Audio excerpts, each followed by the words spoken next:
when you first came, you was friendly. You came back with somebody like that. Who can go wrong? Well, no, not really, because he had picked the funeral home, so I didn't have to worry about that. And we had picked you, so I didn't have that to worry.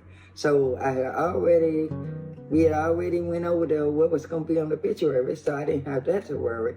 It was so simple. I'm like, oh my goodness. I couldn't believe. After we got the program made and I turned it in to them, I was sitting there doing like this. I'm like, have I forgot something? Daniel, what all I got to do? And then you said, well, Dad, we just, when you go in there, and if you think they saying something that they're not supposed to say, just call me and put the phone down, and I'm right there with you. And that's what it was. I mean, they didn't have, after we went over that list, I knew, okay, well, they can't get me because by law, they can't charge me but this and this. So Daniel is right here with me. So you good there. I mean, it was just good. Of course, that's me. Okay, Deb, well, you got to do your program. You got to write up your obituary and all this. And I let them say what they say. And I'm like, between me and Brenda and Daniel, well, who is Daniel? I said, this man, I said, you don't know how good he is. What he has done was took the worry out of things for us. I said, we didn't do the casket. What? Hi, what? I said, yeah. I said, Daniel, this good man. He's got a good heart. I said, whenever I ask questions, he's there. I call him and he just answers all my questions. So I said, Daniel, is it just this simple? And he said, yeah.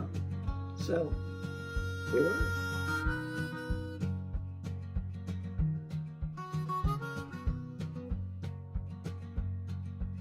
Then I would have been really devastated had we not did all of those things. See, when I got ready to talk to the mortician, the funeral people, I called you, Daniel. I said, listen, I don't know what to expect.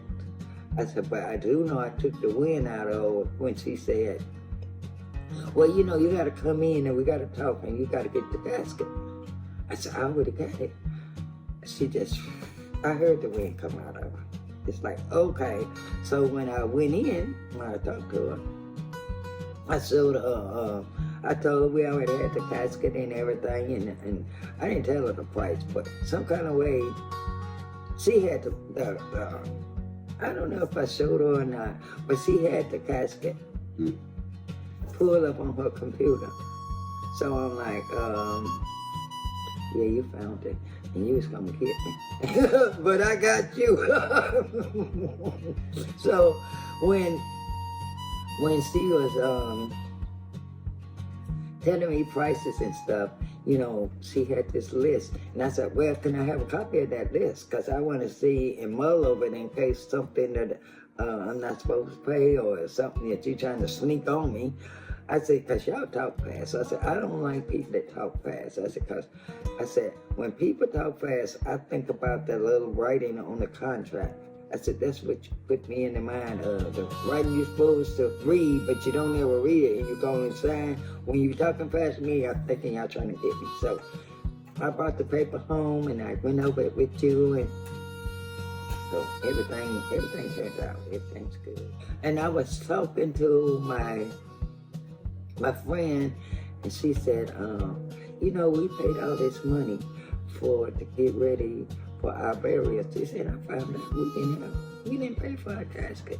Because when he was in the nursing home, that's when I did my crying.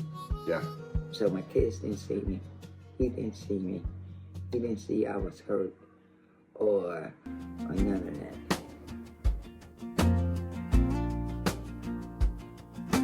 I told my son, I said, that's Daniel when you went to see the body. I said, that's Daniel. He said, who's Daniel? I said, my funeral planner. I said, let me get up and go back here and hug him. So